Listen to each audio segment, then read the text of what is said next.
योगदान दिया वो सब राष्ट्रीय नेतृत्व, पार्टी के सभी कार्यकर्ता, हर किसी को अंतःकरण पूर्वक बहुत बहुत बधाई देता हूं। धन्यवाद। मैं सभी भारतीय जनता पार्टी के कार्यकर्ताओं से निवेदन करता हूं कि अपने स्थान पर खड़े होकर के माननीय प्रधानमंत्री जी को उनके उद्बोधन के लिए तालियों के। तो ये थे प्रधानमंत्री मोदी और अब बीजेपी अध्यक्ष अमित शाह के संबोधन और प्रधानमंत्री मोदी के संबोधन के बाद आप इस समय जी बिजनेस पर देख रहे हैं कर्नाटक चुनाव के नतीजों का सबसे बड़ा एनालिसिस। मैं हूं मिहिर भट्ट, मेरे साथ मेरी सहयोगी स्वाति हैं और साथ ही हमारे साथ एक पूरा पैनल मौजूद है। लेकिन सबसे पहले मैं जाना चाहूंगा बीजेपी के नेशनल सेक्रेटरी तरुण चुग हमारे साथ हैं, उनसे हम बात करेंगे और बाकी सारे मेहमान भी हमारे साथ हैं। हमारे साथ अलीमुद्दीन खान साहब हैं स्टूडियोज में, वीके शर्मा जी हमारे साथ हैं, साथ ही जूही सिंह हमारे साथ हैं, अमीर हैदर जैदी हैं, निनाद सेठ और संतोष भी हमारे साथ हैं, सीनियर जर्नलिस्ट। बहुत बहुत शुक्रिया आप सबका हमारे साथ इस बातचीत में शामिल होने के लिए, थैंक यू सो मच। लेकिन तरुण, पहला सवाल तो आपसे ही होगा। जो संबोधन अमित शाह जी ने किया, जो संबोधन प्रधानमंत्री मोदी ने किया, उससे एक चीज तो साफ है that BJP has taken a grand stand. अभी पत्ते नहीं खोले पूरे, पता नहीं जो येदुरप्पा जी ने जाकर मुलाकात की राज्यपाल जी से, उसका नतीजा क्या होगा। लेकिन बीजेपी बढ़ चढ़कर यह कह रही है कि हमने कर्नाटक में अच्छा प्रदर्शन किया है, कार्यकर्ताओं की मेहनत रंग लाई है और कांग्रेस भले ही अपनी हार स्वीकार करे या नहीं करे, लेकिन हमने उन्हें एक करारी शिकस्त दी है। क्या हम ये कह सकते हैं कि अभी भी ये पिक्चर बाकी है?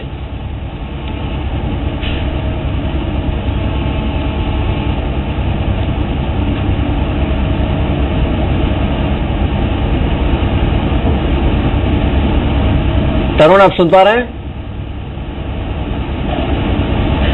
हाँ जी, अब आवाज आ रही है, बताइए। जी, मैं आपसे ये जानना चाह रहा था कि जो संबोधन अमित शाह जी ने किया, जो संबोधन नरेंद्र मोदी जी ने किया, उसमें कहीं से भी ये रंजिश नहीं दिखी है, दुख नहीं दिखा कि फिलहाल शायद कर्नाटका में पिक्चर क्लियर नहीं है, सरकार किसकी बनेगी ये क्लियर नहीं है। लेकिन उन्होंने बधाई दी पार्टी कार्यकर्ताओं को और जो शिकस्त कांग्रेस को दी है उसके लिए भी बधाई दी। क्या हम ये माने, इसका तात्पर्य क्या निकाला जाए? क्या बीजेपी ऑपोजिशन में सिंगल लार्जेस्ट पार्टी बनकर भी बैठने को तैयार है, या फिर अभी पिक्चर बाकी है? जो येदुरप्पा जी ने मुलाकात की है राज्यपाल जी के साथ, उसकी अभी आगे कोई और कड़ी आने वाली है? जो जनादेश कर्नाटक की जनता ने भारतीय जनता पार्टी को आदेश दिया है सरकार बनाने का, सबसे बड़ी पार्टी बनाकर हमें आदेश दिया है और उस आदेश का अक्षरशः पालन भारतीय जनता पार्टी करेगी और यही संवैधानिक परंपरा रही है।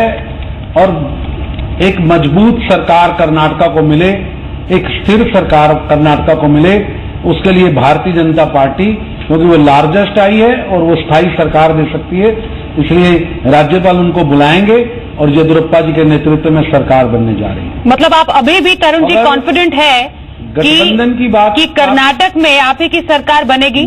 आप क्लेम कर सकते हैं इसको? हाँ, कर्नाटक में हमारी सरकार बनेगी। आप देखिए, एक पार्टी है जिसकी 78 सीटें आई हैं, जिसको जनता ने आदेश दिया है कि आप जाकर विपक्ष में बैठिए। आपको 2000 एक पार्टी है जिसको भरोसा है, तीसरे नंबर की पार्टी आई है, उसको भी उन्होंने आदेश दिया कि आप जाकर विपक्ष में बैठिए। हमें सत्ता में बैठने का आदेश दिया है और हम जनता के आदेश की पालना करेंगे। ठीक है, बीजेपी दावा कर रही है कि वो सरकार बनाएगी। अगर स्थिर सरकार की तरुण जी, आप तो कॉन्फिडेंट है, लेकिन बाजी पहले ही कांग्रेस ने खेल दी है। बाजी कांग्रेस ने पहले ही खेल दी है। जेडीएस को कहा है कि ठीक है, हम आपको समर्थन देंगे। चलिए, हम अलीमुद्दीन जी हमारे साथ है, उनसे भी जान लेते हैं। अलीमुद्दीन जी, आपने बीजेपी को भी सुना और कांग्रेस क्या जोड़ तोड़ कर रही है वो भी आपको पता है, तो अब बताइए क्या होगा कर्नाटक में? देखिए, अभी प्रधानमंत्री जी ने और अमित शाह जी ने बोला कि उनकी बहुत बड़ी विजय हुई है। पहले तो मैं ये बता दूं, ना तो अमित शाह जी थे ना तो प्रधानमंत्री जी थे। 2008 में येदुरप्पा अपने दम पर 110 सीट लेके आए थे और बीजेपी जो है 95 पे सिमट गई। अभी 95 डबल डिजिट क्रॉस नहीं किया है और सरकार बनाने का दावा कर रहे हैं, जबकि जेडीएस और कांग्रेस के पास 118 सीट हैं। तो 118 सीट वाला बनाएगा या फिर 95 वाला बनाएगा, ये पहले तय कर लीजिए। अलीमुद्दीन, आप तो ये भी कह रहे थे कि जो जेडीएस है वो तो बीजेपी की ही पार्टी भी है, ये चुनाव के पहले की आपकी कमेंट्री थी। बिल्कुल कह रहे थे। तो अब आप उनके साथ बैठकर सरकार बना रहे हैं। बिल्कुल, सरकार तो बनाना है ना, नहीं, सरकार तो सरकार किसी को तो बनाना है। अगर जेडीएस, देखिए म्यूनिसिपल कॉर्पोरेशन में हमारे साथ जेडीएस है, म्यूनिसिपल कॉर्पोरेशन में बेंगलोर में और दूसरे म्यूनिसिपल कॉर्पोरेशन में कर्नाटका में हमारे साथ है जेडीएस। तो जेडीएस का तो हमारा पहले भी गठबंधन है, सरकार बन चुका है और अभी भी गठबंधन करके सरकार बनाने में it is a game of numbers. जब नंबर हमारे पास है तो ये 95 सीट लेके कहां से सरकार बना रहे हैं, ये पूछे इनसे आप। हमारे साथ दो और मेहमान भी हैं मीर, उनका भी परिचय करा दें। Doctor Mahesh Gupta, CMD Kent RO, और वीके शर्मा जी हैं, मार्केट एक्सपर्ट एचडी सिक्योरिटीज से हैं वो। सर आपके पास आएंगे हम, लेकिन हमारे साथ संतोष के जॉय हैं, वरिष्ठ पत्रकार है और कर्नाटक की राजनीति को बहुत ही गहराई से समझते हैं। सबसे पहले संतोष, आप शायद प्रधानमंत्री की स्पीच पर कुछ कहना चाह रहे थे, आप क्या उससे एक मेजर टेक अवे आप क्या निकालते हैं? क्या प्रधानमंत्री की स्पीच बड़ी सिग्निफिकेंट है। उससे पहले अमित शाह जी ने भी जो स्पीच दी, उसका प्रधानमंत्री जो स्पीच दी, सबसे पहली बात तो उन्होंने वाराणसी के बारे में जिक्र किया, वो काबिल तारीफ है। उनकी नॉर्मली उनके लहजे में फिट नहीं होता, पर उन्होंने उनको श्रद्धांजलि दी जिन विक्टिम है। उसके बाद पूरी स्पीच को आप बड़े ध्यान से सुनिए, न अमित शाह की स्पीच में न प्रधानमंत्री की स्पीच में येदियुरप्पा का एक बार भी जिक्र नहीं हुआ है। ना येदियुरप्पा को कोई क्रेडिट दिया गया है, ना येदियुरप्पा के बारे में कोई जिक्र हुआ है। वर्कर्स को थैंक यू बोला गया है, ऑर्गेनाइजेशन को थैंक यू बोला गया है, पर येदियुरप्पा का कोई जिक्र नहीं हुआ है। मतलब जो येदियुरप्पा गवर्नर से मिलने गए और जो स्पीच में उनका मेंशन नहीं था, आप उनको आपस में कनेक्ट करते हैं? स्वाति देखिए, जो दोनों राष्ट्रीय पार्टियां हैं बीजेपी और कांग्रेस, वो हम जितनी बहस करें उससे ज्यादा मैच्योर है। कांग्रेस की जहां तक जो दाव है, वो पिछले 4 घंटे में अपना काम पूरा कर चुकी है। अब कुमारस्वामी की टेंशन है सरकार बनाने की। कांग्रेस को ये मैसेज देना था इस देश को और अपने एलाइज को, ममता बनर्जी से लेकर केजरीवाल तक को, कि अगर 2019 में कोई स्थिति बनती है कि आपको प्रधानमंत्री बनना है तो बन जाइए, हम तो मोदी को हराना चाहते हैं। बीजेपी को ये मैसेज अब भी देना है कि हम सरकार बनने की कोशिश कर रहे हैं, लेकिन बीजेपी को पता है Yediyurappa would be A liability for Modi in the long run. Yediyurappa को वो कितना आगे, अब येदियुरप्पा की टेंशन है वो कितना आगे, कितनी स्मार्टली गवर्नमेंट वो बना पाते हैं। लेकिन बीजेपी को भी पता है, कांग्रेस को भी पता है कि ये सरकार जो भी बनेगी वो लायबिलिटी होगी। बिल्कुल। लेकिन तरुण, आपसे मेरा एक सवाल है, और जो अलीमुद्दीन खान साहब ने सवाल उठाया उसका जवाब भी शायद इसी में मिल जाए। तरुण, सवाल आपसे ये है, एक जो आपने खुद कहा कि जनता ने कर्नाटक की आपको मैंडेट दिया है as a single largest party, और आपकी जिम्मेदारी है एक स्थिर सरकार कर्नाटक को देना, जिसके लिए आप दावा करेंगे। ये तो सही है कि आप दावा करेंगे। दूसरा, ये जो येदियुरप्पा जी मिले हैं राज्यपाल को, क्या वो इसी गणित का हिस्सा है? ऑब्वियसली ही can't go and meet on his own, party के जो टॉप नॉच लीडर्स हैं उनसे बात किए बगैर, तो क्या ये उसी रणनीति का हिस्सा है? और दूसरा जो आपने बहुत अहम शब्द इस्तेमाल किया कि स्थिर सरकार, यानी क्या है आप ये कह रहे हैं कि अगर कांग्रेस जेडीएस की सरकार बन भी गई किसी वजह से, तो वो स्थिर नहीं होगी और उनकी स्थिर होगी? वो तो कह ही रहे हैं। बिल्कुल। आप इतिहास देखिए, 1997 में इन्हीं देवगौड़ा जी को समर्थन दिया था प्रधानमंत्री के लिए, और किस तरह उनका अपमान 1997 में हुआ था। आप इसका पुराना इतिहास भी देख लीजिए। मुरारजी देसाई जी की सरकार तोड़कर चरण सिंह जी को समर्थन दिया, 6 महीने तक सरकार नहीं चली। चंद्रशेखर जी की सरकार को समर्थन दिया, 6 महीने तक सरकार नहीं चली। देवगौड़ा जी गए, आईके गुजराल साहब गए, 2008 से 2013 तक 3 चीफ मिनिस्टर बदले थे और येदियुरप्पा जेल गए थे। आप ये बात कर रहे हो, कितना हास्य पर। अपनी पार्टी का चीफ मिनिस्टर बदलना मेरा अधिकार है। 2008 से 2013 सरकारें गिराना कांग्रेस की पुरानी आदत है। कांग्रेस की आदत है सरकारें गिराना। मोदी वेव तो खत्म हो गई, क्योंकि 95% आप तो मोदी तो कुछ है नहीं, ना कोई बीजेपी वेव है। को जनता दल यू का कैंडिडेट हरा के आ रहा है, आप उसके साथ गठबंधन बनाने की बात कर रहे हैं। पहले से ही गठबंधन है, म्यूनिसिपल कॉर्पोरेशन में गठबंधन है। आप देखिए बेंगलोर में देखिए, दूसरे मैंगलोर में देखिए, मैसूर में देखिए, बी टीम है भारतीय जनता पार्टी की। जनता दल यानी जनता दल संघ, वो भूल गए आप? जनता दल संघ कहाँ गया वो? आप तो कह रहे थे कि जनता दल संघ है राष्ट्रीय। तरुण जी एक सेकंड। भारतीय जनता पार्टी की खान साहब, आप ये जो कह रहे हैं ना कि मोदी वेव खत्म हो गया, या चलिए वो तो अलग मुद्दा है, उस पर भी हम आएंगे। नहीं, उस पर भी हम आएंगे, उस पर बिल्कुल आएंगे। लेकिन कांग्रेस को जितनी सीटों का नुकसान हुआ है, और राहुल वेव तो कहीं दिखाई नहीं है। मतलब आज चलिए आपने शायद दावा कर दिया सरकार बनाने का, वरना ये लगातार 28वीं हार होती राहुल जी के नेतृत्व में। उसका क्या? देखिए, पंजाब में जीते, पौंडीचेरी में जीते, सुनिए मणिपुर में जीते, आपने संविधान की धज्जियां उठा के सरकार बनाई। गोवा में जीते, आपने संविधान की धज्जियां उठा के सरकार बनाई। लेकिन और यहाँ भी गए नहीं थे आप दावा करने, यहाँ भी आप करने गई नहीं थे। संविधान की धज्जियां उड़ा के गवर्नर इनके वोट मांगते हैं। आनंदीबेन ने तो कर्नाटक में भी तो जोड़ तोड़ गवर्नर वोट मांगते हैं। कितने शर्म की बात है देश का। कांग्रेस क्यों हारती है? कारण ये 43 सीटों का नुकसान कोई छोटा नुकसान नहीं होता है। 70 वोटों को नुकसान हुआ था बीजेपी को पिछले चुनाव में। 70 सीटों नहीं, का। पर वो तो आप सभी कह रहे हैं मोदी वेव खत्म हो गया। मैं उस राहुल वेव की बात कर रहा हूँ जिसका इंतजार इस देश की सारी पार्टियां कब से कर रही होते हुए आपको कितना बढ़त हुई आप ये देखिए। ठीक है, मेरे ख्याल से यहाँ पर लेफ्ट है, उनसे भी पूछ लेना चाहिए मोदी वेव पर, क्योंकि कांग्रेस ने यहाँ पर एक टिप्पणी की है। अमीर हैदर जैदी साहब, आपका इस पर क्या कहना है, मोदी वेव? देखिए 2000 नोट का चमत्कार कर्नाटक में देखने को मिलेगा, और वो चमत्कार वो इजादी इसलिए किया गया था 2000 का नोट। मैं उस पर नहीं, वो तो उससे बहुत पहले इजाद हो गया था। नहीं, वो चमत्कार नजर आ रहा है। कहा गया है कि 8 MLA इस्तीफा दे देंगे और उन्हें हम देख लेंगे, समायोजित कर देंगे। और कांग्रेस अब भी कहना चाहिए भ्रम की स्थिति में, उस पर नहीं जा रहा, गलतफहमी। मैं 2 चीजों पर जरूर बोलूंगा। अमित शाह जी ने कहा 2022 में नए भारत का निर्माण होगा, बिल्कुल सत्य कहा। क्यों होगा कि अभी बीजेपी को राज्यसभा में 2/3 मेजोरिटी नहीं है, और कांग्रेस ये नहीं सोच रही है, और पूरा विपक्ष भी नहीं सोच रहा है। उसी 2022 में 2/3 मेजोरिटी आ जाएगी। 2019 में वो समर्थन लोकसभा में आएंगे, किस सेटिंग से आएंगे वो भी नजर आ रहा है। आप ये मान रहे 2019 में बीजेपी ही आएगी? बिल्कुल आएगी। अगर कैसे आएगी? 350 सीट तो ऐसी है जिसमें बीजेपी का कोई मतलब नहीं। सुन लीजिए, आप सुन लीजिए। अरे यार सुन लीजिए, अरे यार सुन लीजिए यार, चुप जाइए। गुजरात तुम्हारी वजह से हारे, वेस्ट बंगाल बीजेपी। अरे सुन लीजिए यार, आप केरला बीजेपी। अरे सुनो यार, सुनो, यह है ऑपोजिशन बीजेपी। अरे सुनो एक मिनट, मैं पूछ रहा हूँ, फिर बोल ना पाओगे। आप गुजरात तुम्हारी वजह से हारे, आसाम तुम्हारी वजह से हारे, कर्नाटक तुम्हारी वजह से हारे। देखिए ये बड़ा ही 29। अरे सुनो यार, गुजरात की वजह से हारे, गुजरात तुम्हारी वजह से, गुजरात कर्नाटक तुम्हारी वजह से, आसाम तुम्हारी वजह से। अब चुप होकर बैठिए, सूरत में बांट अपने हाईकमान से पूछ के आना।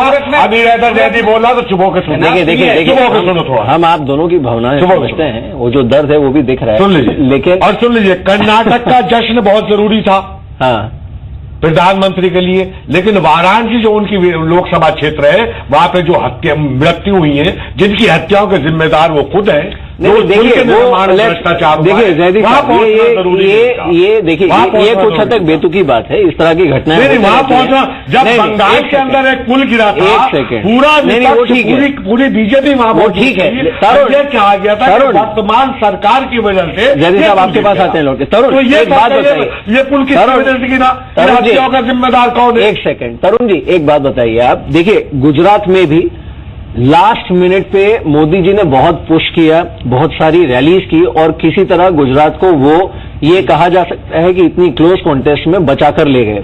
कर्नाटक में भी हमने देखा उन्होंने बहुत जोर लगाया।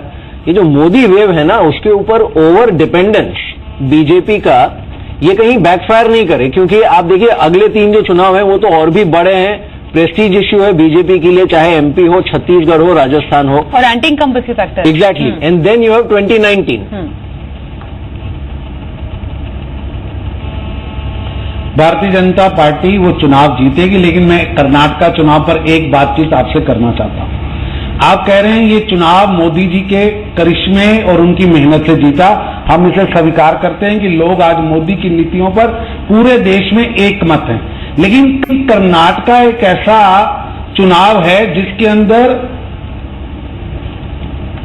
कांग्रेस के अध्यक्ष राहुल गांधी ने प्राइम मिनिस्टर पद के लिए लॉन्चिंग पैड माना, और उन्होंने कर्नाटक के चुनाव के अंदर खुद को प्रधानमंत्री के रूप में पुट किया है। आप भ्रम मत पालिए, ये चुनाव ही नहीं कांग्रेस हारी। आप गुजरात चुनाव भी कांग्रेस की वजह से जीती है, प्रधानमंत्री कर्नाटक भी, आसाम भी, और जितने चुनाव जीत रहे हैं वो कांग्रेस की वजह से जीत रहे हैं। कांग्रेस नहीं चाहती कि विपक्षी एकता हो, क्योंकि अभी ये आसमान पर है, जमीन पे उतर के आएंगे बताएंगे, बीच में बोलते अभी आपकी 2019 के अंदर आ गया अध्यक्ष ने सही कहा। आप चाहते हैं 2022 में नए भारत का निर्माण हो, आप चाहते हैं देश का संविधान संशोधन हो, क्योंकि आपके पास 2/3 मेजोरिटी नहीं है और 2022 के नाम भारत के जिनकी बहुत सहमति है कि आरएसएस देश के अंदर संविधान संशोधन लाए और हिंदुस्तान को हिंदू राष्ट्र घोषित करे।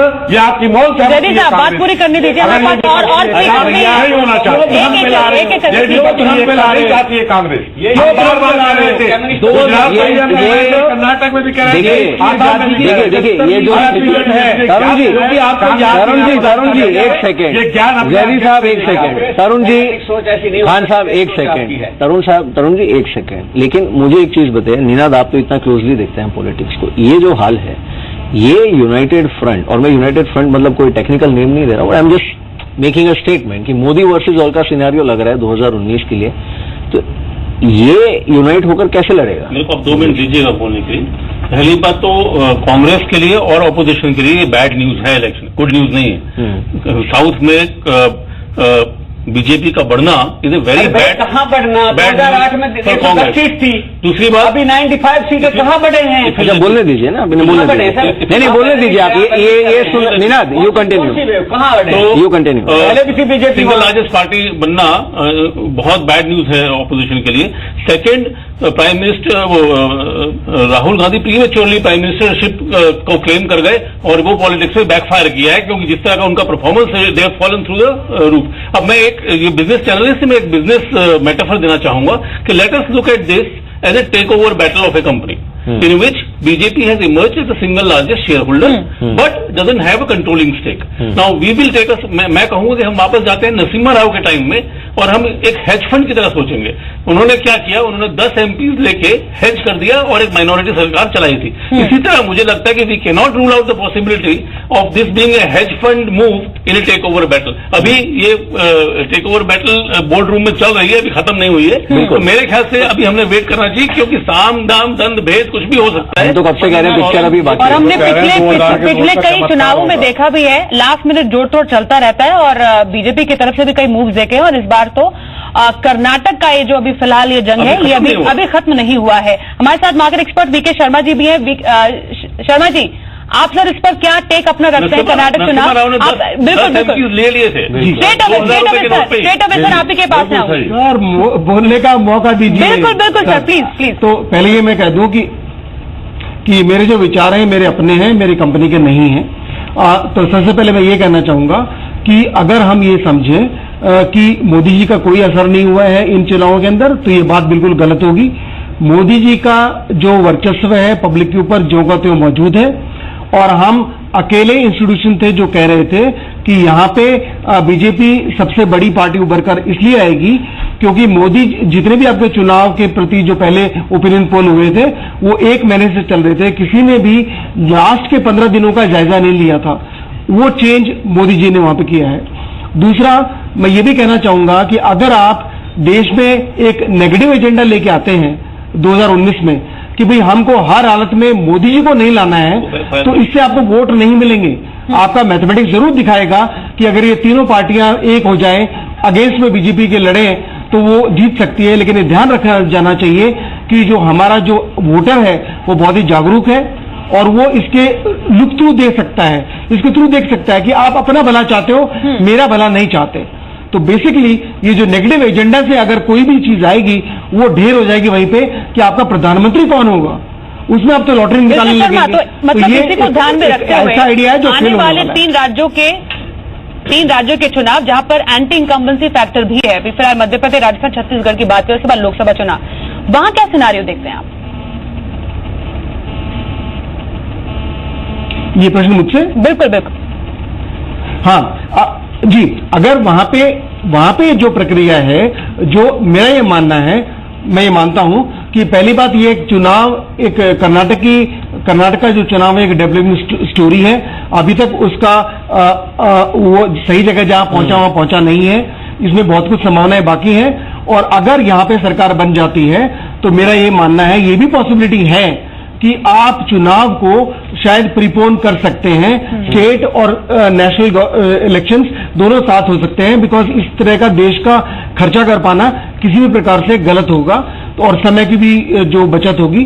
तो ये एक स्टेप है जो मैं समझता हूँ कि हो सकता है कि नवंबर में इलेक्शन जैदी साहब, आपके लिए मेरे पास एक सवाल है, और वो ये क्योंकि आप बड़ा ही ऑनेस्ट व्यू दे रहे हैं कि क्या ये देश, और देश से भी ज्यादा विपक्ष, क्योंकि आप खुद कह रहे हैं कि कांग्रेस विपक्ष को एकजुट नहीं होने दे रहा है, क्या जितनी भी विपक्षी पार्टियां हैं, क्योंकि मोदी वर्सेस ऑल सिनेरियो तो है, आप कह ही रहे हैं कि सरकार उन्हीं की बन जाएगी, राहुल गांधी की अध्यक्षता में उन्हें प्रधानमंत्री कैंडिडेट प्रोजेक्ट कर क्या सभी विपक्षी पार्टी आपको लगता है एक मंच पर आकर मोदी जी के सामने खड़ी होंगी या लड़ेंगी चुनाव? देखिए, हम नीतियों की बात कर रहे हैं, हम कहते हैं नीतियां जरूरी है। नहीं, मैं व्यक्ति की बात कर रहा हूं, आपको लग रहा है? मैं व्यक्ति की बात ही नहीं कर रहा, मैं नीतियों की बात कर रहा हूं। नीतियां प्रस्तुत कीजिए, हम मोदी जी के विरोधी नहीं है, हम मोदी जी की नीतियों के विरोधी हैं। जो मोदी जी नीतियां लेके आए वो देश हित में नहीं है।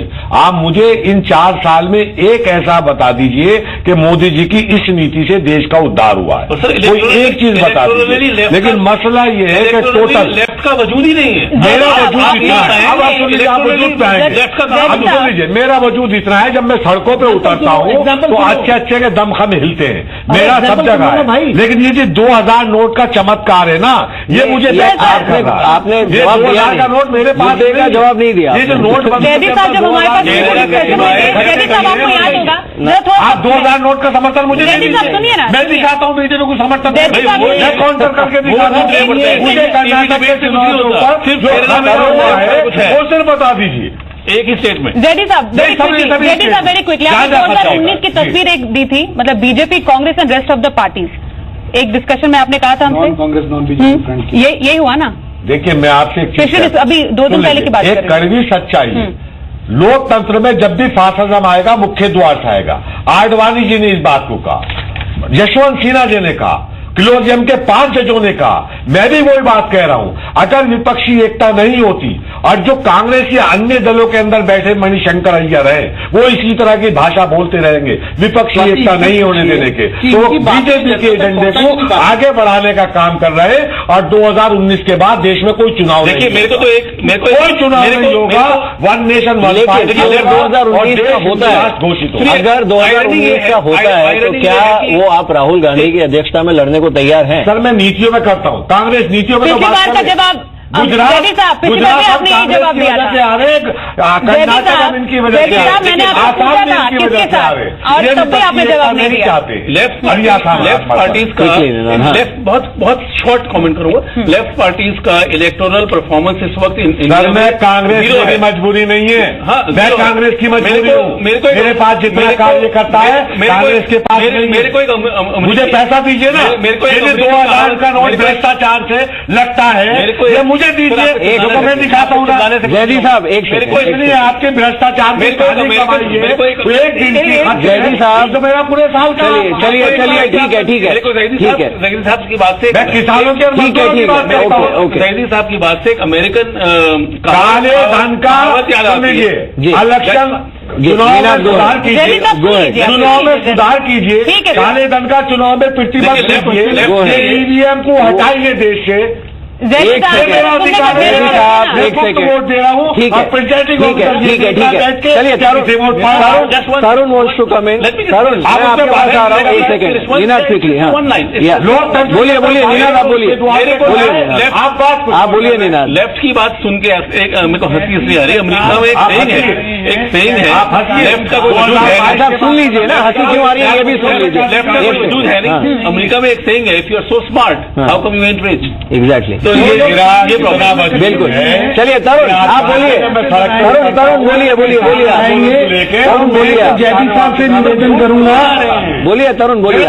आज जैदी साहब से मेरा निवेदन है कि जो लोग टीवी डिबेट में इकट्ठे नहीं हैं, अब वोटर का टीवी डिबेट में इकट्ठे नहीं है, वो सरकार इकट्ठे कैसे चलाएंगे? और दूसरा, इनको बोलिए ये रशिया का चश्मा, चाइना का चश्मा उतार के देखेंगे तो आपको मोदी के काम दिखाई देंगे। जहां वहां से सीख के आते होते हैं कि देश के अंदर, हिंदुस्तान के अंदर कत्लेआम कैसी हो। अरे भैया, आपको देश का विकास नहीं देख रहा जयदीप साहब, बस आपको देश दिख ही नहीं रहा है, आपको लगता ही नहीं मोदी ने कुछ किया है। आप बताइए 30 करोड़ लोगों के जनधन अकाउंट कैसे खुल गए? आप जयदीप साहब, आप किसके विरोधी हैं ये भी बता दीजिए। आप कह रहे हैं कांग्रेस अच्छी नहीं है, आप कह रहे हैं मोदी जी का विरोधी नहीं हो, आप कह रहे हो आपको नीतियां अच्छी चाहिए, इस तरह से नहीं हो सकता। तरुण प्लीज गो है, तरुण बोलिए, आप बोलिए। रशियन चश्मा उतार दो भैया, ये कम्युनिस्ट पार्टी का मॉडल उतारो। देश का बेड़ा गर्क किया आपने, आपकी नीतियों ने देश से नौकरी खत्म की है, आपकी नीतियों ने देश को पीछे फेंका है। उसका जिम्मेदार कौन है? ठीक है, चलिए जयदीप साहब, बहुत हो गया। तरुण आपको हिंदुस्तान अच्छा नहीं लगता, लेकिन आप रुकने से हम रुकने वाले नहीं। चलिए, दो लोगों के बीच की हमारे पास दो लोगों के बीच की पहले अगर तो अच्छा होता, जयदीप साहब धमकाया होता तो अच्छा होता। जयदीप साहब, विपक्ष को धमकाने का जयदीप साहब, लेडी देश की तरक्की के प्रति आस्था रखिए। ठीक है संतोष। जयदीप साहब, देश के बारे में गलत बोलना बंद करिए। शोर शराबा हो रहा है, ये बेसिकली अस्तित्व की लड़ाई है। लेफ्ट भी अपनी लड़ाई लड़ रहा है, वो वोटर को चिल्ला चिल्ला के बोल रहा है आप देश के खिलाफ बोलना बंद करिए। जेडीएस भी अपनी लड़ाई लड़ रहा है। जेडीएस क्यों सरकार बनाना चाहता है, जबकि उसे पता है कि बहुत डिफिकल्ट है, क्योंकि उसे बने रहना है। बेसिकली जनता के बारे में कोई नहीं सोच रहा। आज कर्नाटक के बारे में कोई नहीं सोच रहा, कर्नाटक की इकोनॉमी के बारे में नहीं सोच रहा। कर्नाटक और बैंगलोर, जिसे इस देश की सिलिकॉन वैली कहते थे, वो कर्नाटक और बैंगलोर की तरक्की पे कह रहे हैं कॉन्स्टिट्यूशनली बैंगलोर की तरक्की के बारे में क्या आपने कैंपेन किया बनाने के? क्या आपके आप संवैधानिक तरीके से सोचिए, चीफ मिनिस्टर का कैंपेन क्या जो बैंगलोर की तरक्की को लेकर जेडीएस और कांग्रेस बात सरकार बना रही है, और आप कह रहे हो कि भैया बीजेपी सरकार बनाएगी। क्या मतलब इस बात का? ठीक है। संविधान को आप ये तो राज्यपाल को डिसाइड करना है ना। अब राज्यपाल डिसाइड करेंगे। देखिए, आपने दावा पेश किया, आपने दावा पेश किया, राज्यपाल को कोई नहीं है। ठीक है, तब तो आपने सवाल उठाया था ना बीजेपी पर। एक काम करें, तब तो आपने सवाल उठाया था ना बीजेपी पर, तब भी उठाया था। अभी आप गठजोड़ कर रहे हैं, जोड़ तोड़ कर रहे हैं, तो अब आप पर भी सवाल उठाए जा रहे हैं, तो आप उसको सुनने को तैयार नहीं है। कांग्रेस आपके वोट दिया है, एक अलग व्यू लेना पड़ेगा। तरुण जी जरा एक और व्यू ले लेते हैं। इंडस्ट्री का व्यू लेना भी इसमें जरूरी हो जाता है। कर्नाटक चुनाव और आने वाले बहुत सारे चुनाव है, और 2019 पर भी नजर है। हमारे साथ doctor Mahesh Gupta, CMD Kent RO इस वक्त है। महेश जी, सुन पा रहे हैं मुझे आप? चलिए महेश जी, संपर्क टूट गया। लेकिन शर्मा जी, आप ये बताइए, चलिए यहाँ पर सारे पॉलिटिकल डिस्कशन बहुत हो गया। शर्मा जी, आप एक बात बताइए, ये जो इकोनॉमी की बात होती है, ठीक है, आर्थिक विकास की बात होती है, इंक्लूसिवनेस की, ये वो हर बार अभी जैसे मैंने पहले भी कहा कि यूपी में डिमोनेटाइजेशन का ओवरहैंग, इसका डर जताया जा रहा था। गुजरात में जीएसटी का, इस बार इतना बड़ा बैंकिंग स्कैम, पीएसयू बैंक्स की हालत, इन सब का डर जताया जा रहा था। लेकिन शायद कहीं ना कहीं वोटर के मन में ये डर नहीं है। वोटर को कम से कम ये भरोसा तो लग रहा है कि एक ऑनेस्ट एफर्ट हो रहा है मोदी सरकार की तरफ से। बिल्कुल मैं यही कहना चाहता हूं, एक आम आदमी की तरह सोच रहा हूं। और अगर आप उसके सामने ऐसा एक प्रपोजल लेके जाते हैं कि हमें मोदी को हटाना है, तो अगर सारी पार्टियां मिलके, सारे जितने भी जो नेता हैं, वो अगर ये कहें कि मुझे मोदी को हटाना हमारा नंबर वन ऑब्जेक्टिव है, तो ये नेगेटिव एजेंडा है। मार्केट और साले वोटर उसको पहले ही बाहर निकाल देंगे। लेकिन एक जो बेसिक मुद्दा मुझे जयदीप साहब, ये सही नहीं है। जयदीप साहब, हर किसी के पीछे बोलते हैं आप। जयदीप साहब, दिस इज नॉट फेयर। हर किसी के जवाब के पीछे बोलते हैं। कोई नंबर ही नहीं है। बेसिक मुद्दा, बात तो सुनो, बात तो सुनो। जयदीप साहब, शर्मा की बात पूरी कीजिए अपनी। बोलिए शर्मा जी। हाँ, मैं कह रहा हूं कि जो ये कह रहा है कि ये 2022 की बात इसलिए कर रहे हैं क्योंकि इनका मेजॉरिटी आ जाएगा राज्यसभा में, तो क्या हुआ? तो क्या मेजॉरिटी लेना कोई गलत बात है? जो काम बिजली करना है, आपको कौन रोक सकता है उसको? बिल्कुल नहीं रोकना चाहिए। बिल्कुल। तो अगर कोई बीजेपी ये काम कर रही है कि राज्यसभा में भी उनकी मेजॉरिटी हो, तो इसमें गलत क्या है? चलिए जयदीप साहब, एक सेकंड। शर्मा जी, आपका बात एक ही नेतृत्व में सेफ है। बिल्कुल। एक सवाल तरुण आपके लिए है मेरे पास, और ये बड़ा ही तार्किक सवाल है। आपने अब भी कहा कि सरकार, क्योंकि आप सिंगल लार्जेस्ट पार्टी हैं और आप एक स्थिर सरकार देना चाहते हैं कर्नाटक को, तो आपकी ही तरफ से सरकार बनेगी भी। अब आप इसका गणित अगर समझा पाए ये सरकार बनेगी कैसे, because you are falling short of clear majority. JDS और कांग्रेस ने पहले ही हाथ मिला लिया है, जाहिर सी बात है 2 सीट पर चुनाव होना बाकी है, पर उससे बहुत बड़ा फर्क नहीं पड़ेगा टैली में। तो ये नंबर्स आप सुन पा रहे हैं क्या तरुण? उन तो शायद आवाज नहीं पहुंच पा रही है। तरुण जी से संपर्क थोड़ी देर में बेसिक चीज ये आप देखिए, जब वहाँ गुजरात में चुनाव हुआ था तो वहाँ कांग्रेस की 40 सीट थी और वो 40 से बढ़ के 90 सीट पे पहुंच गई। 50 सीट का फायदा हुआ राहुल गांधी के वहाँ कंपेन करने से, और यहाँ नरेंद्र मोदी के कंपेन करने से 45 सीट का फायदा हुआ है। ये डिफरेंस है। तो कहाँ मोदी वेव है? अब ये बताइए, बातें नरेंद्र मोदी और राहुल गांधी के कंपैरिजन में लाके खड़े भैया देश के बारे में देश के बारे में डिसीजन कौन लेगा? आप लेंगे या सरकार डिसीजन लेंगी? बीजेपी सरकार डिसीजन लेंगे तो सरकार कैसे बनेगी उसी पर तो डिस्कशन होगा। इस मॉरल अथॉरिटी के साथ आप बीजेपी को कम्युनल कहते हैं, जब आप खुद कर्नाटक में एक नया मजहब बनाने की बात कर रहे हैं, एक कम्युनिटी को आप ये बसवराव जी थे, बसन्ना जी थे, जिनकी लंदन में अभी। लेकिन आप चलिए तरुण एक काम करते हैं, एक सेकेंड खान साहब, एक सेकेंड डिमांड नहीं था। तरुण कैन हियर अस। तरुण जी अगर आप सुन पा रहे हैं, मैं बस आपसे ये पूछना चाहता हूं, जैसे आपने पहले कहा शो की शुरुआत में कि आप सिंगल लार्जेस्ट पार्टी हैं, आप एक स्थिर सरकार कर्नाटक को देना चाहते हैं, सरकार आपकी बनेगी। इससे पहले हमने मोदी जी और अमित शाह जी का भाषण भी सुना, उन्होंने भी बहुत बहुत धन्यवाद किया कार्यकर्ताओं को। आप ये बताइए कि ये गणित बैठेगा कैसे? हॉर्स ट्रेडिंग आप करेंगे नहीं? भाई साहब ऐसा है, गणित फ्लोर पे बैठेगा और कांग्रेस और जनता दल एस दोनों आपस में आमने सामने लड़के आए हैं। दोनों के विधायक जो हैं वो गठबंधन नहीं चाह रहे हैं और ये परिणाम लिख के दे दी गई है, फ्लोर पर है, परेड हो गई है वहां पर। अरे भैया सारे खड़े कर दिया गवर्नर के सामने। यही तो बेईमानी है, सभी विधायकों ने लिखी, यही बेईमानी है आपके अंदर में, क्योंकि आपको मणिपुर आप बेईमान है, नहीं आता है। आप बेईमान है। अभी आपके मुख्यमंत्री को जनता और देश आपको नहीं चाहते। अभी राजस्थान, मध्य प्रदेश, छत्तीसगढ़ बेईमान है, देश उसमें भी बेईमान है। आपको पहले कांग्रेस ने देवगौड़ा साहब का अपमान किया। तरुण जी एक मिनट, खान साहब मतलब यहाँ पर तो आपने खान साहब से पूछिए को रिझाने की बहुत कोशिश की कर्नाटक, लेकिन आपकी पार्टी में कुछ ऐसे नेता है जो नाराज हो गए, वो कुमारस्वामी को बनने नहीं देना चाह रहे। लेटर मैं नहीं, आप मेरी बात का जवाब दीजिए, दे दिया गवर्नर को। आप मेरी बात का जवाब दीजिए। क्या आपकी पार्टी के कुछ लिंगायत नेता नाराज हैं? क्या आपकी पार्टी के कुछ लिंगायत नेता नाराज हैं?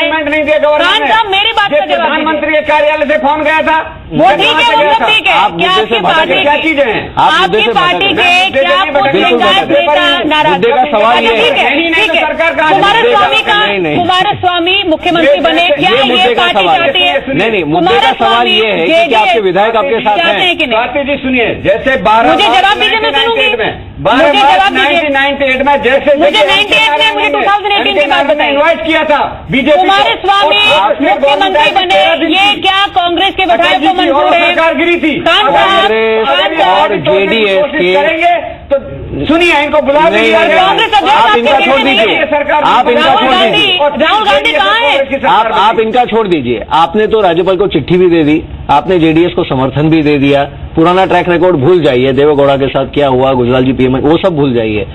आज की तारीख में क्या आपके जितने भी विधायक हैं और जेडीएस के जो भी विधायक, उनके प्रवक्ता तो है नहीं हमारे साथ, लेकिन क्या लिंगायत वाला मुद्दा नहीं है? क्या 8-10 विधायक ऐसे नहीं है जो कि खुश नहीं है इस टाइप से? देखिए, ये मत भूलिए कि बीजेपी को जो शॉर्टफॉल है वो भी 8-10 सीटों का ही है, ऐसा नहीं है कि कोई बहुत बड़ा गैप है। कांग्रेस मेरी गलत, आप दूर कीजिए गलतफहमी है तो। एकजुट है, एक भी विधायक टूट के नहीं जाएगा। भाई साहब, आप लिख लीजिए, तरुण ये सपने देखते रहेंगे सरकार। तो आप होने दीजिए ना, येदियुरप्पा जी के नेतृत्व में सरकार बनने दीजिए। किस लिए? 95 सीट है, 95 सीट पर आपके पास लोग हैं तो हम हार जाएंगे। सीटों में चुनाव हुआ है। आप अगर आपके पास बहुत परिपक्व लोग हैं जो टूटेंगे नहीं, आपके साथ हैं, विचार के साथ हैं, कुमारस्वामी के साथ हैं, तो आने दीजिए ना, फ्लोर पे टेस्ट होने दीजिए। आप किस पे सरकार बनाएंगे यार? 110 111 भी नहीं, आपकी 95 सीट है, उसमें सरकार बनाओगे। अरे 104 है, आप 170 सरकार बनाएंगे। अरे हम सबसे लार्जेस्ट पार्टी है और हम सरकार नहीं बनाएंगे, आप तीसरे पार्टी सरकार बनाएंगे। भाई अभी पूरा रिजल्ट नहीं जिनको नकार दिया कर्नाटक की जनता ने, जिनको कर्नाटक की जनता ने आदेश दिया कि जाकर विपक्ष में बैठिए, वो सरकार बनाने की बात कर रहे हैं। रिजल्ट का वेट तो कर लो। 104 खान साहब जिनको नकार दिया वो सरकार बनाने की बात कर रहे हैं। संतोष मुझे बताइए, क्योंकि लिंगायत का इशू काफी बढ़ चढ़ कर उठाया गया था, अब ऐसा सुनने में आ रहा है कि हाँ, कांग्रेस के कुछ लिंगायत विधायक कुमारस्वामी को सीएम पद जो उनको पेशकश की गई है उससे नाराज हैं। क्या यही एक डिसाइडिंग फैक्टर बन सकता है अब जब एक नई सरकार बनेगी, चाहे किसी की भी बने? केवल यही नहीं, स्वाति, कर्नाटक में बहुत सारे फैक्टर्स हैं। एक है मुंबई कर्नाटक इलाका, एक है हैदराबाद कर्नाटक इलाका। जो जेडीएस है और उसकी लीडरशिप बहुत हद तक साउथ कर्नाटका की है। ये रीजनल फैक्टर भी बहुत बड़ा फैक्टर हो सकता है, क्योंकि रीजनल ग्रोथ के लिए बहुत होता है। और ये क्यों हो रहे हैं आप? होता है एक बार गवर्नर का लेटर येदियुरप्पा के हाथ में आ जाए, फिर कॉन्शियस का कॉल दिया जाएगा कि जेडीएस सारे विधायकों को बोला जाएगा आप अपने कॉन्शियस के साथ वोट कीजिए। तो वोट करना भी जरूरी नहीं है, अगर बीमार पड़ जाए, घर पे रह जाए, एब्सटेन कर जाए। अगर 3 विधायक भी एब्सटेन कर जाए तो बीजेपी आराम से अपनी मेजोरिटी प्रूव कर सकती है। तो ये बेसिकली पॉसिबल। चलिए एक काम करते हैं, एक खान साहब, सभी लोग थक गए हैं, बहुत चिल्ला के मना कर दिया, सभी लोग थक गए। जैदी साहब भी कब से सांस ले रहे हैं, एक छोटा सा ब्रेक लेते हैं। ब्रेक के बाद लौटेंगे, सभी मेहमान हमारे साथ बने रहेंगे। तरुण आप भी बने रहिएगा, शर्मा जी आप भी बने रहिएगा। एक ब्रेक लेकर जल्द लौटते हैं।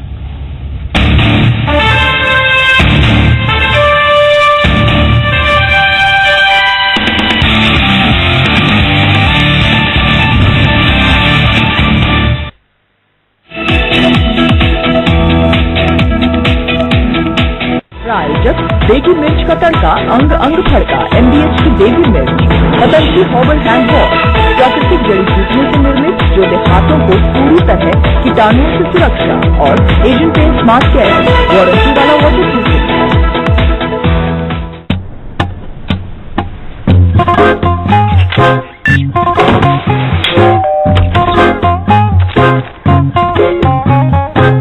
किस खुशी में?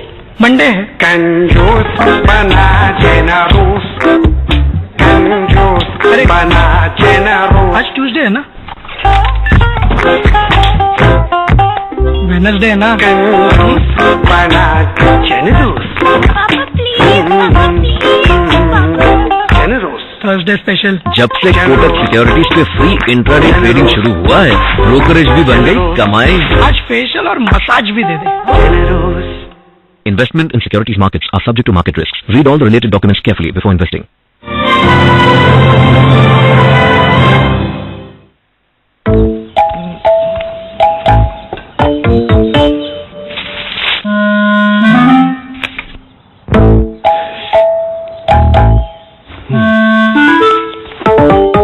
Happy birthday, darling. कुछ ऐसे ही personalized और timely stock alerts नए स्टॉक नोट ऐप पर अब सब कुछ हो सकता है। Investments in securities markets are subject to market risk. Read all the related documents carefully before investing.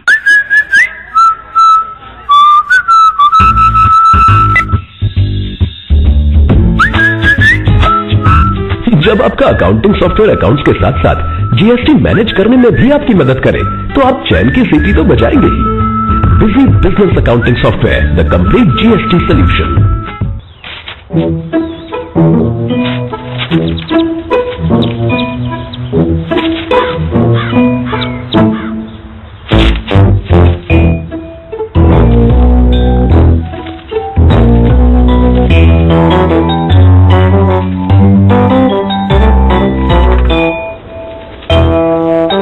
कुछ ऐसे बिगिनर्स के लिए भी स्टॉक ट्रेडिंग एकदम आसान नए स्टॉक नोट ऐप पर अब सब कुछ हो सकता है। Investments in securities markets are subject to market risk. Read all the related documents carefully before investing. Sambar मसाला हो या चने का मसाला, कसूरी मेथी या देगी मिर्च, असली मसाले सच MBH। जेवर बनाना कोई आसान काम नहीं। पिछले 185 सालों के इस बंधन ने हमें कई खुशियां दी है। आपका यही विश्वास हमें कुछ और नायाब बनाने का हौसला देता है। PN Gadgil and sons limited, 1832 से। भारत के इतिहास में पहली बार राज्य की समृद्धि की कुंजी ने एक युगांतरकारी स्कीम का आकार लिया। मुख्यमंत्री श्री के चंद्रशेखर राव के नेतृत्व में तेलंगाना सरकार ने कृषि के नए युग में प्रवेश करते हुए रैतु बंधु एक किसान कल्याण योजना शुरू की। इस स्कीम ने 12,000 करोड़ के आवंटित बजट से तेलंगाना राज्य में 58 लाख किसानों को इन्वेस्टमेंट सपोर्ट के रूप में लाभान्वित पहुंचाते हैं।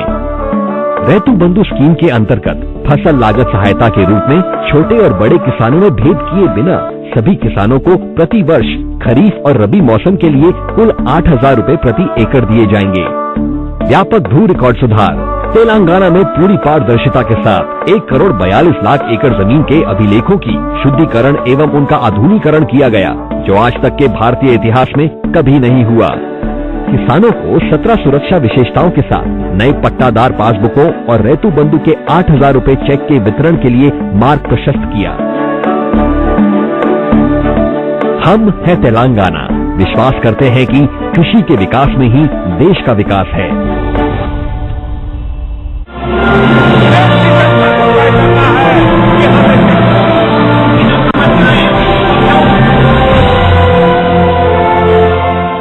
पोहा खाने का मन कर रहा है मेरे को। तू पोहा लेके घूम रहा है चाइना में? जो आगे की सोच के ट्रैवल करते हैं वो फायदे में रहते हैं। TATAAIG.com पे जाइए और अपने इंटरनेशनल ट्रैवल के लिए सही इंश्योरेंस प्लान कीजिए। TATAAIG.com, think ahead.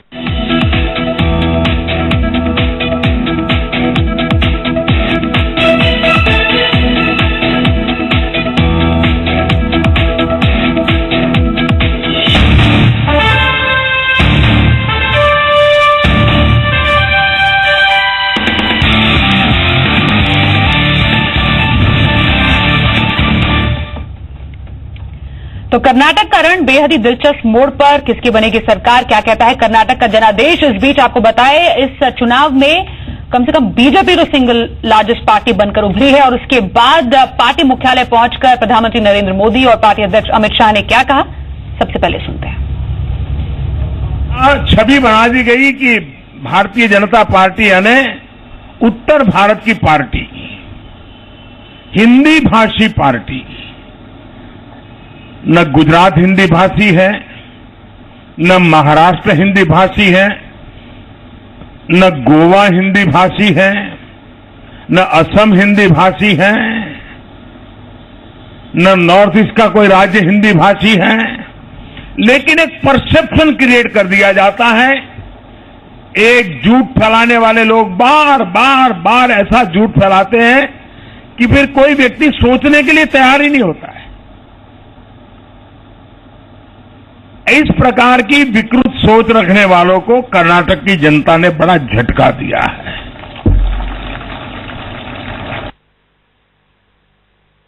कि एक के बाद एक लगातार 15 विजयों की श्रृंखला हमने मोदी जी के नेतृत्व में खड़ी की है। और मित्रों, ये विजय का रथ जो मोदी जी का है, वे विजय का रथ कमल का है, भारतीय जनता पार्टी का है, वो रुकने वाला नहीं है। मोदी जी के नेतृत्व में आने वाले सभी चुनाव और 2019 का चुनाव इससे भी बड़े बहुमत के साथ एनडीए की सरकार बनाने का काम भारतीय जनता पार्टी करने जा रही है। और मित्रों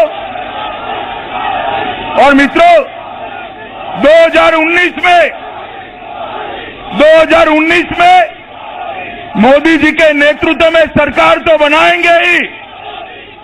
2019 में नरेंद्र मोदी जी के नेतृत्व में सरकार तो बनाएंगे ही, इसके साथ साथ मोदी जी की विकास यात्रा के माध्यम से 2022 में नए भारत का, न्यू इंडिया का निर्माण का काम भी भारतीय जनता पार्टी की सरकार करेगी।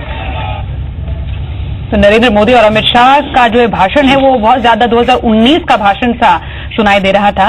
लेकिन जरा कांग्रेस से भी प्रतिक्रिया आपको सुनाते हैं। कांग्रेस के वरिष्ठ नेता रणदीप सुरजेवाला ने क्या कहा इस इलेक्शन के बाद और खासतौर पर गवर्नर से मिलने की बात पर उन्होंने क्या जानकारी दी, जरा सुनिए। संविधान और कानून की परिपाटी बड़ी स्पष्ट है। जिस पोस्ट पोल कोएलिशन के पास स्पष्ट संख्या है बहुमत की, गवर्नर साहब को संविधान और कानून के अनुरूप उस कोएलिशन को सरकार बनाने के लिए आमंत्रित करना पड़ेगा। इस समय 117 या जीते हुए विधायक या जो बहुत ज्यादा लीड कर रहे हैं उनका समर्थन जेडीएस कांग्रेस की कोएलिशन को है, और हमने यही संविधान और कानून की परिपाटी के आधार पर माननीय गवर्नर साहब से ये निवेदन किया है कि ये कानून स्पष्ट है, संविधान की परिपाटी स्पष्ट है, सुप्रीम कोर्ट का निर्णय स्पष्ट है, और कांग्रेस जेडीएस कोएलिशन को सरकार बनाने के लिए आमंत्रित किया जाए।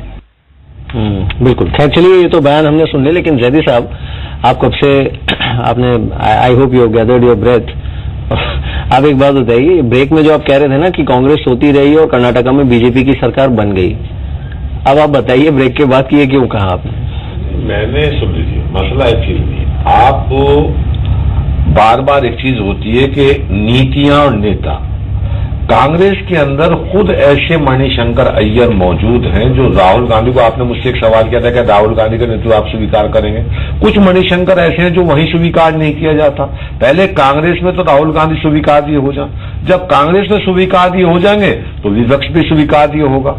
ये तो नेता की बात है, लेकिन कांग्रेस जो है, कांग्रेस के अंदर एक खामी चल रही है, वहां सिंगल एक प्लेयर है जो बैटिंग भी कर रहा है, बॉलिंग भी कर रहा है, फील्डिंग भी कर रहा है, और बीजेपी के अंदर अंपायर भी है। नहीं, अंपायरिंग पूरी कांग्रेस पार्टी कर रही है, लेकिन बीजेपी के अंदर ये मान लीजिए विपक्ष से जब ही लड़ा जा सकता है जब विपक्ष की ताकत को आकलन किया जाएगा। मैं बीजेपी की ताकत का आकलन कर रहा हूं और निष्पक्ष करता हूं। बीजेपी के 11 खिलाड़ी खेलते हैं, और कांग्रेस की एक कमी है कि कांग्रेस के साथ जो विपक्ष के खिलाड़ी खेलना चाहते हैं, कांग्रेस का जो टीम कैप्टन है वो कहता है नहीं नहीं, इन खिलाड़ियों को बाहर बिठाओ, ये मैं अपनी टीम में नहीं लूंगा। जब हार जाते हैं तो जब विपक्ष याद आता है। अगर कर्नाटक के अंदर इलेक्शन से पहले चुनाव गठबंधन हो जाता तो बीजेपी को 4 सीट मिलती और इससे बीजेपी का सफाया हो जाता, असम में भी सफाया होता, गुजरात में भी सफाया होता, कांग्रेस को इस ये कि साहब कांग्रेस आप ऐसे कह रहे हैं with Congress as a junior partner अगर हुआ होता मतलब अगर तो बहुत फर्क पड़ सकता, बहुत फर्क पड़ता। बीजेपी को 4 सीट आती। देखिए पूरा चुनाव लड़ा गया था सिद्धारमैया की अध्यक्षता में। सिद्धारमैया सिंगल फेज थे कांग्रेस की, हालांकि वो मजबूरी थे, कोई ऑर्गेनाइजेशन नहीं था। It was Siddaramaiah and a leader from Delhi was leading the whole thing. तो ये अलायंस वगैरह की बात तो ये कुमारस्वामी और सिद्धारमैया तो कल तक शायद बात नहीं करते थे। तो जेडीएस की अपनी मजबूरी है और कांग्रेस की अपनी मजबूरी है कि बीजेपी को बाहर रखना है, जो साथ में आए। हालांकि आज दोपहर को जो स्ट्रेटेजी कांग्रेस ने अपनाई है वो शायद अगर 2 साल पहले अपनाई होती तो कोई डिफरेंस आता, कोई किसी प्रकार का ऑपोजिशन यूनिटी की बात आती।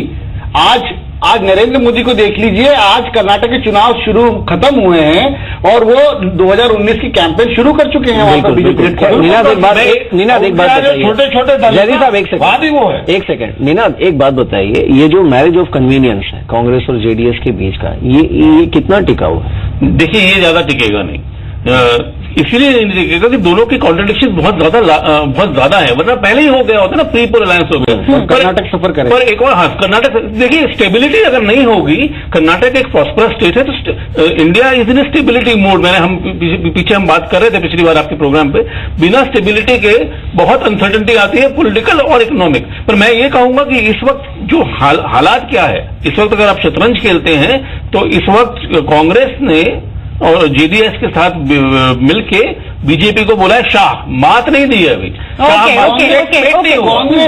कांग्रेस चिल्ला के बोल रही है कि मोदी को बाहर कीजिए, मोदी को अभी गेम चल रही है, जनता उनसे पूछेगी क्यों वोट नहीं दीजिए। अभी गेम चल रही है, अगर आप वोट नहीं है, अगर आप वोट पॉइंट रखना चाह रहे हैं यहाँ पर BK Sharma sir, please go on. जी मैं तो यही कह रहा हूँ कि इस वक्त अगर कोई भी नेगेटिव एजेंडा लेके बात करता है तो एक आम दर्शक उसको और आम जो एक वोटर है उसको पहले ही बाहर फेंक देगा कि ये क्यों, उस आदमी ने क्या गलत किया है। क्या जितनी भी पॉलिटिकल पार्टीज हैं वो आदमी के अपने सैन्य पे हाथ रख के कह सकते हैं कि वो बिल्कुल क्लीन है? जो मैं समझता हूं कि मोदी जी कह सकते हैं। यही एक डिफरेंस है और यही कारण है कि वो जो आम दर्शक है उनके साथ जुड़ा हुआ है, आम वोटर उनके साथ जुड़ा हुआ है, और वो उसी जगह पे ठप्पा देगा जहां पे मोदी जी बोलेंगे, यानी कमल पे मोहर लगेगी उनकी। आदमी सच्चे हैं और उनके अगेंस्ट जितने लोग खड़े होंगे, एक से एक ईमानदार नेता पड़ा है, लेकिन दुनिया देश के करोड़पति बताने का फार्मूला हम विपक्ष बताने में नाकाम है। हम नाकाम है। कांग्रेस और बीजेपी का बड़ा इजी है कि बीजेपी चाहती है कि कांग्रेस से तू मैं करे, और कांग्रेस उस चक्कर में फंस रही है क्योंकि उसे इजी है। अगर कांग्रेस बीजेपी की चोरी बताती है तो बीजेपी कांग्रेस की डकैतियां बता देती है। हमारे सामने आए ना, हम करेंगे ना बात। ईमानदार कौन है? नेता की बात साहब आप ये कह रहे हैं, बात करो नेता की बात। साहब आप ये कह रहे हैं कि बीजेपी की जीत के पीछे राहुल गांधी का हाथ है ना? राहुल गांधी अकेले बॉलिंग कर रहे हैं, बैटिंग कर रहे हैं, फील्डिंग कर रहे हैं। पूरी कांग्रेस ही नहीं चाहती है अंदर से कि राहुल गांधी इस देश के नेता बने। आप मुस्कुरा नहीं सकते, आपको क्या पार्टी के प्रेसिडेंट बन गए? जयदीप साहब क्या आपको इस बात नहीं चाहते भाई? वो सवाल हमसे सुनिए। कांग्रेस पार्टी ने उनको इलेक्ट किया है, पहले उनको जनरल सेक्रेटरी बनाया, फिर वाइस प्रेसिडेंट बनाया, अब वो प्रेसिडेंट बने। प्रोसेस